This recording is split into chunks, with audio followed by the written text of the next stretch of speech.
Hello बच्चा party, क्या हाल चाल। पिछले वीडियो में हमने त्रिकोणमिति के इंट्रोडक्शन के पार्ट के बारे में डिस्कस किया था। इस वीडियो से हम लोग पहले एग्जाम्पल को सॉल्व करेंगे, फिर हम लोग एक्सरसाइज 8.1 को सॉल्व करेंगे। अब एग्जाम्पल सॉल्व करने से क्या होता है पता है आपको? एग्जाम्पल सॉल्व करने से जो एक्सरसाइज के क्वेश्चंस होते हैं ना, वो आपके लिए बेहद ईजी हो जाते हैं। तो एक एक करके समझिएगा, क्योंकि अगर ये एग्जाम्पल आपने सॉल्व कर लिए तो फिर आपको एक्सरसाइज बिल्कुल ऐसे हलवा टाइप की लगेगी और आप उठा उठा के चम्मच से खा लोगे। और ख़ास बात यह है ना कि एनसीईआरटी के जो एग्जाम्पल्स हैं वो डायरेक्ट बोर्ड एग्जाम में पूछे जाते हैं, तो इस बारे में तो कोई दिक्कत ही नहीं होनी चाहिए। देखिए, पहला एग्जाम्पल आपका क्या दे रखा है कि यदि tan a = 4/3 दिया है तो कोण A के अन्य त्रिकोणमिति अनुपात बताइए। ठीक है, find the other trigonometric ratios if tan a = 4/3। तो भैया चेक करो, इसको लगाएंगे कैसे, सवाल को हम लोग हल कैसे करेंगे। तो इस के सोल्यूशन के लिए सबसे पहले तो हम लिखेंगे हल यानी सॉल्व। देखो, जो दिया होगा ना क्वेश्चन में सबसे पहले वो लिख लो यार। तो दे क्या रखा है अपने पास दिया हुआ है कि sir tan a = 4/3। tan a बराबर कितना दे रखा है? 4/3 दे रखा है। अब भैया याद करो आप, लाल बटे कक्का। मैं क्यों याद दिला रहा हूं ये? क्योंकि आपको मैंने कल पढ़ाया था क्या पढ़ाया था कि L/A को ऊपर से अपन लोग पढ़ते हैं क्या? Sine theta. और इस वाले को हम लोग बोलते हैं कॉस थीटा, और इस वाले को बोलते हैं टैन थीटा। नीचे वाले को कॉट थीटा, सेक थीटा, और ये रहा कॉसेक थीटा। ओके, बढ़िया है। तो फिर अपने को यहाँ क्या दिया हुआ है? अपने को दिया हुआ है tan a का मतलब थीटा ही मान के चल लो। तो a दिया हुआ है और ये कितना दिया हुआ है? 4/3। तो भैया चेक करो, tan क्या होता है? लंब बटे आधार, अर्थात परपेंडिकुलर अपॉन बेस। तो कुल मिलाकर के हमें यहाँ पता क्या है? पता है अपने को यहाँ पता है लंब, और नीचे वाले को हम लोग बोलते हैं आधार। तो ये तो अपने को पता चल गया कि भैया लंब कितना है? 4, और आधार कितना है? 3। और कल मैंने आपको सिखाया भी था कि लंब और आधार किसी समकोण त्रिभुज में हम कैसे पहचानते हैं। तो देखिए, यहाँ पे कोण A की बात हो रही है, इसलिए मैंने कोण A को यहाँ पे रखा है। किस कोण की बात हो रही है? A की। तो यानी इस कोण की बात हो रही है। जिस कोण की बात हो यानी थीटा, उसके सामने की जो भुजा होती है वो क्या होती है भाई? लंब होती है। और जो सबसे बड़ी भुजा होती है 90 अंश के सामने की जो भुजा होती है उसे हम लोग क्या बोलते हैं? कर्ण। ठीक है, और जो भुजा बच जाती है उसे हम नाम देते हैं आधार, यानी बेस, परपेंडिकुलर और हाइपोटेनियस।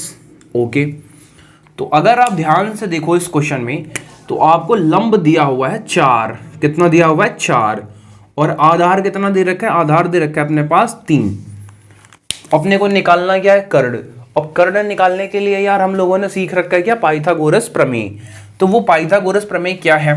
तो देखिए, वो पाइथागोरस प्रमेय क्या है, तो हम लोग लिखेंगे यहाँ पे त्रिभुज ABC में पाइथागोरस प्रमेय से, पाइथागोरस प्रमेय क्या कहती है? ये कहती है कि कर्ण का जो स्क्वायर है वो बराबर होगा आधार के स्क्वायर के और लंब के स्क्वायर के। ओके, अर्थात हाइपोटेनियस का जो स्क्वायर होगा वो इक्वल होगा बेस का स्क्वायर प्लस परपेंडिकुलर का स्क्वायर। तो देखो, कर्ण कितना दिया हुआ है अपने को? मेरे कर्ण अर्जुन बताओ, कर्ण कितना दिया हुआ है?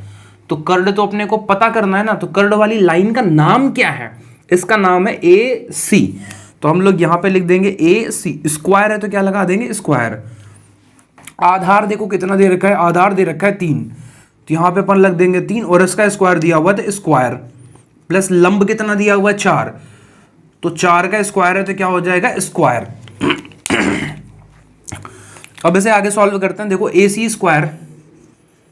AC स्क्वायर बराबर 3 का स्क्वायर होता है 9, और 4 का स्क्वायर होता है 16। अब मेरे भाई किसी को स्क्वायर करना नहीं आता होगा तो फिर उसे भी मैं सिखा देता हूं कि जैसे 4 का स्क्वायर करना है, कहाँ यहाँ कर देता हूं मैं। 4 का स्क्वायर करना है तो इसका मतलब होता है कि आप इसका 2 बार गुणा कर लो और जो आएगा वही आपका आंसर। अगर आपको 3 का स्क्वायर करना है तो आप 3 का 2 बार मल्टीप्लाई करा लो, तो 3 दिया कितना हो जाएगा 9। ये अब यहाँ देखिए AC बराबर क्या आ जाएगा, अंडर रूट AC स्क्वायर बराबर 16 और 9 मिलकर के हो जाएगा 25, और AC बराबर कितना आ जाएगा, जब स्क्वायर हटता है तो अपोजिट साइड पे क्या लगता है, रूट लगता है। ओके, अब AC बराबर कितना आ गया अपने पास 5, तो भैया अपने पास कितनी AC आ गई 5। गर्मियों का मौसम आने वाला है तो AC की जरूरत पड़ने वाली है।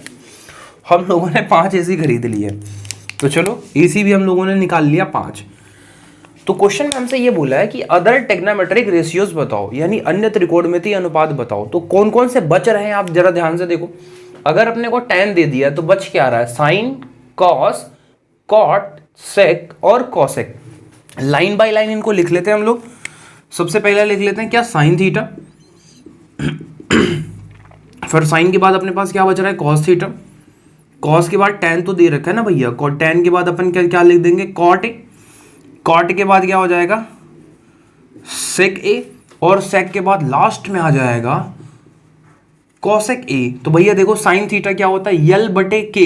यल का मतलब होता है लंब, और के मतलब होता है कर्ण, और ए मतलब होता है आधार।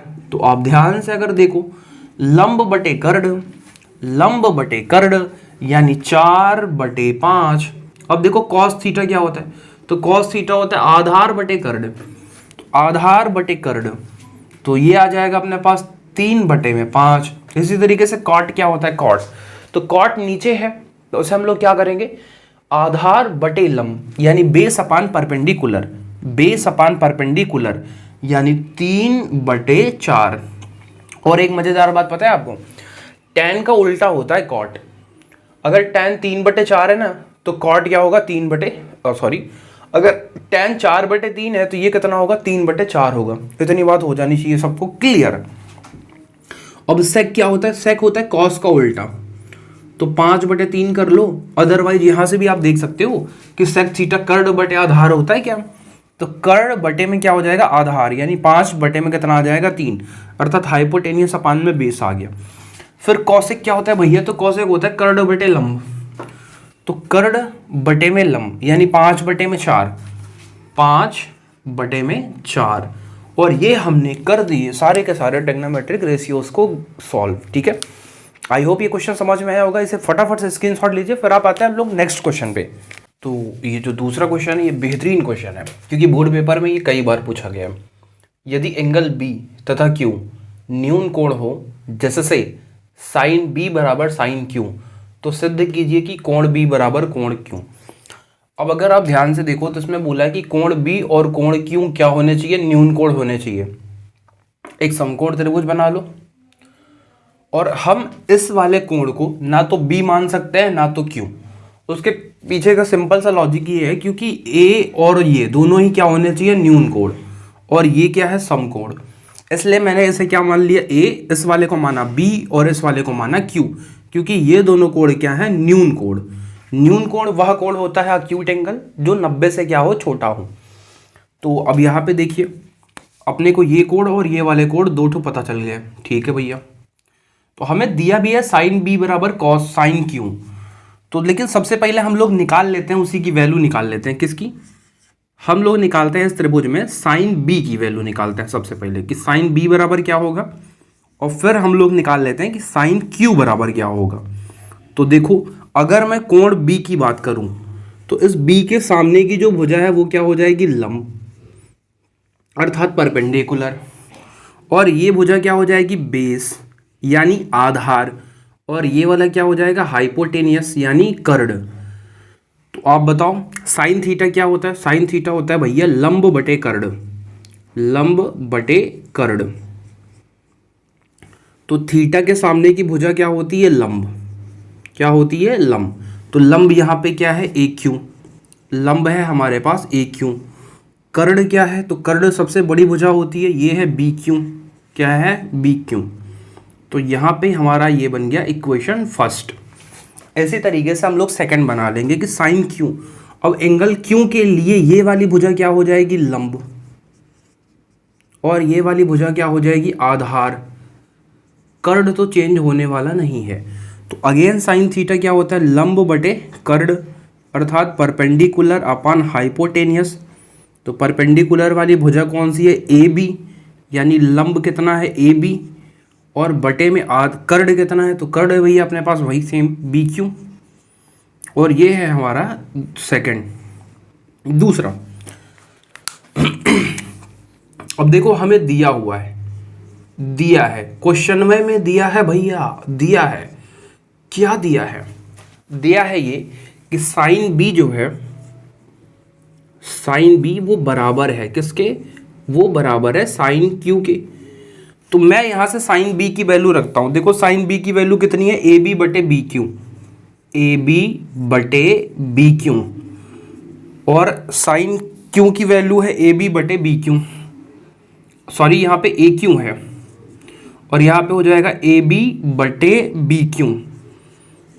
अब अगर आप यहाँ ध्यान से देखो तो बी क्यू से बी क्यू तो कट जाएगा, अपने पास आ जाएगा ए क्यू बराबर में ए बी आ जाएगा। बोलो सही बात है।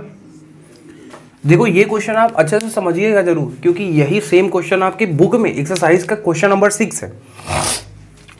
ए क्यू और बी, ए बी चेक करो, तो ए बी तो ये है और ए क्यू ये है, मतलब ये वाली लाइन और ये वाली लाइन आपस में क्या हो गई, बराबर। अर्थात हम कह सकते हैं कि इस त्रिभुज की ये वाली भुजा इस वाली भुजा के क्या है, बराबर।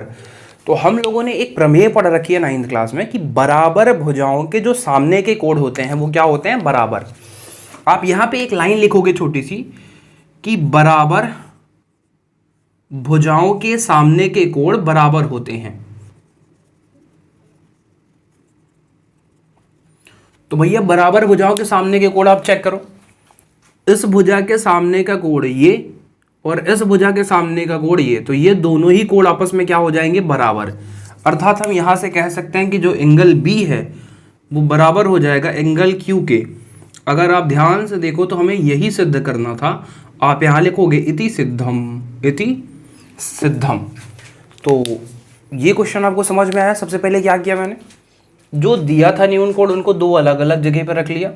एक बार मैंने साइन बी की वैल्यू निकाल ली यहाँ पे, फिर दूसरी बार साइन क्यू निकाला, और फिर इन दोनों को, चूंकि क्वेश्चन में दिया था ये दोनों बराबर हैं, तो मैंने इनकी वैल्यूज को बराबर कर दिया और उनके मानों को काट करके देखा ये आया। फिर यहाँ से पता चला कि ये दोनों भुजाएं क्या हो गई हैं, बराबर। और बराबर भुजाओं के सामने के कोण क्या होते हैं, बराबर। इसलिए हम कह सकते हैं कि कोण बी बराबर है कोण क्यू के। सेम इसी तरीके का क्वेश्चन नंबर 6 भी है, पर आप इसका स्क्रीनशॉट लीजिए, फिर हम अगले क्वेश्चन पे चलते हैं। ये जो अगला एग्जाम्पल है ये भी जबरदस्त क्वेश्चन है। देखिए इसमें क्या दे रखा है कि एक त्रिभुज ए बी सी जिसमें कोण सी क्या है, समकोण है। ए बी बराबर 29, बी सी बराबर 21, और कोण ए सी बी, कोण ए बी सी बराबर में दे रखा है थीटा। तो फिर हमने को ये और ये मान निकालना है।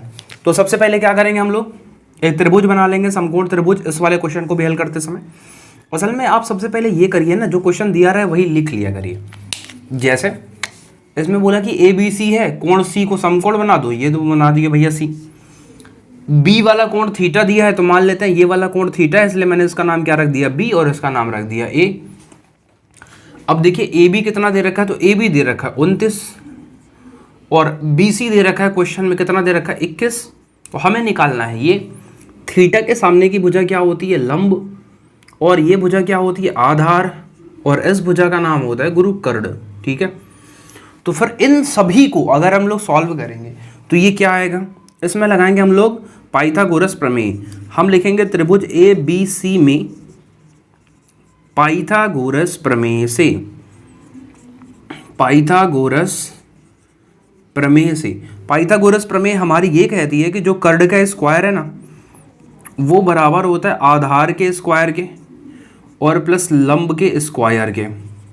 ठीक है, कर्ण कितना दे रखा है अपने पास 29, और आधार कितना दिया हुआ है अपने पास 21, और ऐसे तरीके से लंब कितना दे रखा है, तो लंब वाली लाइन नहीं पता है तो हम इसे मान लेंगे AC। ठीक है, 29 का स्क्वायर होता है बेटा 841, 21 का होता है 441, और ये हो जाएगा AC स्क्वायर। ठीक, ये इधर अगर आप लेकर के आओगे तो चूंकि प्लस में है तो इधर आने पे क्या हो जाएगा, माइनस। तो 841 में से 441 घटेगा तो क्या आ जाएगा अपने पास, AC स्क्वायर, ये घटा लोगे तो कितना आ जाएगा 400 बराबर में AC स्क्वायर, स्क्वायर हटता है तो क्या लगता है अंडर रूट, अंडर रूट लगा इसे 400 के ऊपर, तो यहां से AC बराबर हम लोगों ने निकाल लिया, इसका वर्गमूल कितना होता है 20, इसका वर्गमूल कितना होता है 20, ठीक है, अर्थात 20 को हम लोग 2 बार गुणा करेंगे तो कितना आ जाएगा 400। चलो जब हमने ये वाली भी वैल्यू निकाल ली 20, तो अब काहे की देर, अब हम निकाल लेते हैं साइन और कॉस थीटा, क्योंकि हमें जरूरत है इन दोनों की। तो सबसे पहले तो हम लोग निकालेंगे साइन थीटा और फिर दूसरे पे निकालेंगे हम लोग कॉस थीटा। हमें पता है साइन थीटा क्या होता है, लंब बटे कर्ड, अर्थात परपेंडिकुलर अपॉन हाइपोटेनियस। लंब दिया है बबुआ 20 और कर्ड दिया हुआ है 29। ऐसे तरीके से कॉस थीटा क्या होता है, तो कॉस थीटा होता है आधार बटे कर्ड। तो देखो आधार कितना दे रखा है, यहाँ पे आधार दे रखा है 21 और कर्ड देखो चेक करो कितना दे रखा है 29। अब देखिए सबसे पहला पार्ट हम हल करते हैं ये वाला। इसने बोला कि देखो आप निकालो वैल्यू किसकी, cos square theta plus sine square theta की। तो देखो कैसे निकालोगे आप सभी, कॉस की वैल्यू उठा के रख दो ना, कॉस की वैल्यू कितनी आई है 21 बटे 29, 21 बटे 29 और इसका क्या हो जाएगा स्क्वायर। साइन कितना आया है, साइन आया है 20 बटे 29, 20 बटे 29 और इसका भी क्या हो जाएगा स्क्वायर। 21 का स्क्वायर होता है 441, 29 का होता है 841, 20 का होता है 400 और इसका होता है 841, ठीक है। चूंकि हर बराबर है, डिनोमिनेटर सेम है, तो हम न्यूमरेटर यानी अंश को डायरेक्ट जोड़ सकते हैं। हम इन दोनों को डायरेक्ट अगर जोड़ देंगे तो ये आ जाएगा 841 बटे में 841 और कटने के बाद आ जाएगा 1, ठीक है। पहला पार्ट तो सॉल्व हो गया। अब दूसरा हल करते हैं भाई। दूसरा क्या है कि cos square theta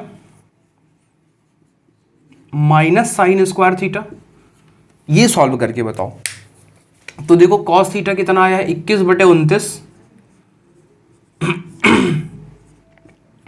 sine theta कितना दे रखा है, तो साइन थीटा दिया हुआ 20 बटे 29, ओके।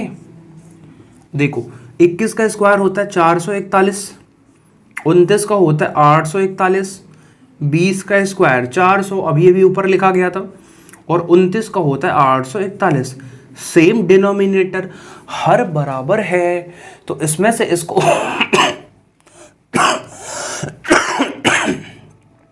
हर बराबर है तो इसमें से इसको डायरेक्ट घटा दो, इसमें से इसको घटा दोगे तो आ जाएगा 41 बटे में 841, जो कि आपका आंसर होगा। यही है आपका उत्तर, ओके माय डियर। तो देखिए अगला क्वेश्चन भी बहुत ही अच्छा क्वेश्चन है। इसमें दिया हुआ है कि एक समकोण त्रिभुज ABC में कोण B समकोण है और यदि tan A बराबर 1 है तो सत्यापित करो कि 2 sin A बराबर cos है। तो फिर से वही, सबसे पहले हम फोकस करते हैं कि क्या चीज़ें हमें दी गई हैं। जो दी गई होती है ना, सबसे पहले तो यही पता चला कि एक समकोण त्रिभुज है, यानी एक राइट एंगल ट्रायंगल है। बना लो बेटा राइट एंगल ट्रायंगल। कोण B 90 है, तो यानी ये 90 है, तो ये कोण कौन सा हो जाएगा B, ठीक है। अब हमारी जिसकी मर्जी वैसे मान लेंगे हम लोग। मान लेते हैं कि ये A है और ये क्या है C, ठीक है। tan A बराबर 1 दिया है, तो यहाँ मैं लिख लेता हूँ कि क्या दिया हुआ है, tan A बराबर 1। तो क्या मैं 1 को 1 बटे 1 लिख सकता हूँ क्या, आराम से लिख सकते हैं। और हमें पता है कि tan थीटा क्या होता है, tan थीटा होता है लंब बटे आधार, लंब बटे आधार। अब अगर मैं इस कोण को थीटा मानूं क्योंकि यहाँ पे हमें A निकालना है, तो लंब यही होगा, यानी लंब कितना है 1 और आधार भी कितना है 1। नीचे वाली लाइन अपनी होगी आधार यानी बेस और ये वाली होगी लंब। क्यों, क्योंकि थीटा के सामने की भुजा लंब, 90 अंश के सामने की भुजा कर्ण, और जो बचती है वो भुजा क्या होती है आधार। अब चलो त्रिभुज ABC में लगा दो, वही आप लिखोगे त्रिभुज ABC में पाइथागोरस प्रमेय से, ओके। पाइथागोरस प्रमेय कहती है कि कर्ण का स्क्वायर, तो कर्ण है AC बराबर आधार का स्क्वायर, आधार कितना है 1 प्लस लंब का स्क्वायर अर्थात 1 का स्क्वायर। तो आप यहाँ पे देखो AC बराबर इधर लग जाएगा रूट, एक का स्क्वायर एक का स्क्वायर एक और एक मिलकर के कितना आ गया 2, यानी कर्ड कितना आ गया अपने पास रूट का 2। चलो अब हमें निकालना है साइन और कॉस।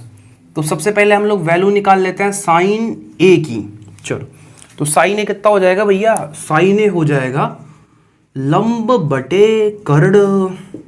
लंब कितना 1 और कर्ड कितना, कर्ड 1/√2 यानी 1/√2। ठीक है, अब अगला आता है कॉस ए। तो कॉस होता है आधार बटे कर्ड। अगर आप ये दिक्कत हो रही होगी तो आप उसका पिछला वीडियो देख लीजिएगा जिसके मैंने लाल बटे कक्का पंडित बद्री प्रसाद सब कुछ बताया हुआ है। ठीक है, तो कॉस थीटा बराबर होता है आधार बटे में कर्ड। आधार दिया है 1 और कर्ड दिया हुआ है √2। अब ये दोनों वैल्यू पता चल गई तो फिर इसका मान निकाल लो। 2 sign A into cos A बराबर में 1, यह हमें दिखाना है। तो आप लिखोगे LHS बराबर, देखे 2 साइन ए की वैल्यू क्या आई है 1/√2 और कॉस ए की वैल्यू कितनी आई है 1/√2। बराबर में 1 लाना है, देखते हैं आता है कि नहीं आता है। देखो √2 और √2 का गुणा करोगे तो कितना हो जाएगा 2 और ये 2 से 2 कट करके कितना आ जाएगा 1। तो आप बोलोगे इति सिद्धम, है ना। हमने प्रूफ करके दिखा दिया कि हाँ अगर इसे सॉल्व करोगे तो कितना आएगा 1 आएगा with the help of this. Okay, तो चलो लास्ट क्वेश्चन करते हैं जो कि सबसे जबरदस्त इस पूरे चैप्टर का है। अब यार ये जो क्वेश्चन है ना, ये पूरे चैप्टर का सबसे जबरदस्त सवाल है। आपका चैप्टर का प्रश्न संख्या 10 और ये एग्जाम्पल बेहतरीन सवाल है इस पूरी एक्सरसाइज के। तो देखो इस क्वेश्चन में क्या दे रखा है कि त्रिभुज OPQ में कोण P क्या है, समकोण है यानी 90 डिग्री है। OP बराबर 7 है तथा OQ माइनस PQ बराबर 1 दिया हुआ है। तो साइन Q और कॉस Q बताओ। अभी तक हमें 2 चीजें दी रहती थी, हम तीसरा निकाल लेते थे, पर आप देखोगे इस बार एक ही दिया हुआ है। पर कोई दिक्कत नहीं है, हल करने का तरीका बिल्कुल वही सिंपल होगा। आप सबसे पहले एक समकोण त्रिभुज बना लोगे। ठीक है, कौन सा कोण समकोण है तो P, यहाँ पे नाम दे दो P। अब बारी आती है OPQ, तो कुछ भी रख दो आप O, और यहाँ पे मान लो हम Q रख देते हैं, यहाँ पे क्या रख देते हैं O। इससे कोई दिक्कत नहीं है, चाहे आप यहाँ O रखो या फिर यहाँ Q रखो, उससे कोई फर्क नहीं पड़ता। तो चलिए OP बराबर 7, OP बराबर कितना दे रखा है 7, OQ माइनस PQ दे रखा है। यहाँ पे आप लिखोगे क्या दिया है, क्या दिया है भैया OQ माइनस PQ बराबर 1। इन दोनों में से मैं किसी एक की वैल्यू निकाल लेता हूं। ठीक है, तो हम लोग यहां निकाल लेंगे OQ का मान। अगर आप PQ निकालोगे तब भी अपना काम हो जाएगा, लेकिन फिलहाल के लिए हम लोग क्या निकालते हैं OQ। और ऐसे हम लोग मान लेते हैं ये है हमारा इक्वेशन नंबर फर्स्ट। चलो यहां पे रखते हैं समकोण त्रिभुज OPQ में पाइथागोरस प्रमेय से, पाइथागोरस प्रमेय क्या कहती है भैया कि कर्ड का स्क्वायर, सॉरी यहाँ पे लिख रहे कर्ड, ये है आधार और ये है लंब। तो कर्ड का स्क्वायर यानी OQ, आधार का स्क्वायर यानी PQ और लंब का स्क्वायर यानी OP। तो देखो OQ का मान यहां से रख दो। OQ की जगह पे हम लोग लिख सकते हैं क्या 1 प्लस PQ। तो 1 प्लस PQ का होल स्क्वायर। PQ नहीं पता अपने को, ठीक है। OP अपने को पता है, OP कितना आया हुआ है 7। तो देखो A प्लस बी का होल स्क्वायर क्या होता है, ये होता है A square plus B square plus 2A और B, और इधर क्या है अपने पास PQ स्क्वायर प्लस 7 का स्क्वायर कितना हो जाएगा 49। ये देखो PQ से PQ क्या हो गया खत्म। क्यों? क्योंकि ये PQ स्क्वायर प्लस में है और इधर PQ स्क्वायर प्लस में है। अगर इस प्लस वाले को हम इधर लेके आएंगे तो क्या हो जाएगा माइनस में, और दोनों माइनस में होने के बाद घट के क्या हो जाएंगे 0। ठीक है, 1 का स्क्वायर कितना होगा 1 प्लस 2 एकम 2, और यहाँ पे क्या हो जाएगा PQ बराबर में कितना आ गया 49। इस 1 को उधर लेके जाओ तो 2 PQ बराबर क्या हो जाएगा 49 माइनस 1। तो 2 PQ बराबर यहाँ से आ जाएगा 48 और PQ बराबर आ जाएगा 48/2। भाग करने पे कितना आ जाएगा PQ आ जाएगा 24। PQ आ जाएगा 24। और जैसे ही PQ पता चला, आप PQ का मान 1 में रख दो समीकरण। आप लिखोगे PQ का मान समीकरण 1 में रखने पर, putting the value of P in equation first. Okay, रखो। तो यहां से हमें पता है OQ बराबर 1 + PQ। PQ 24, तो हमें पता चला जो OQ आया वो कितना आया, 24 और 1 मिलकर के 25। यानी ये वाली लाइन कितनी आ गई PQ, तो PQ आ गया 24 और OQ कितना आ गया भैया, OQ आ गया है अपने पास 25। ओके, यहां तक किसी को दिक्कत ना है। अब हमें निकालना क्या है, 2 वैल्यू निकालनी है। कौन कौन सा निकालनी है, एक निकालना है साइन Q, कोणों पे बस ध्यान दीजिएगा बस, और अगला क्या है कॉस Q। तो देखो यहाँ पे क्यों की बात हो रही है, तो क्यों ये वाला एंगल है, इस वाले के लिए ये वाली भुजा लंब आधार और ये क्या होगा कर्ण। तो साइन क्या होता है, लंब बटे कर्ण, यानी 7/25, और कॉस होता है आधार बटे कर्ण, यानी 24/25। 24/25, और ये हमारा हो जाएगा आंसर। इसी के साथ हमने पूरे के पूरे एग्जाम्पल को कर दिया सॉल्व। आई होप यहाँ तक आपको वीडियो समझ में आया होगा। अगर समझ में आया है तो इसे अपने ही क्लास 10th के दोस्तों के साथ शेयर जरूर करिएगा, और साथ ही चैनल पे नए हैं तो इसे सब्सक्राइब जरूर करिएगा। मिलते हैं एक्सरसाइज वाले क्वेश्चन में, तब तक के लिए जय हिंद, वंदे मातरम।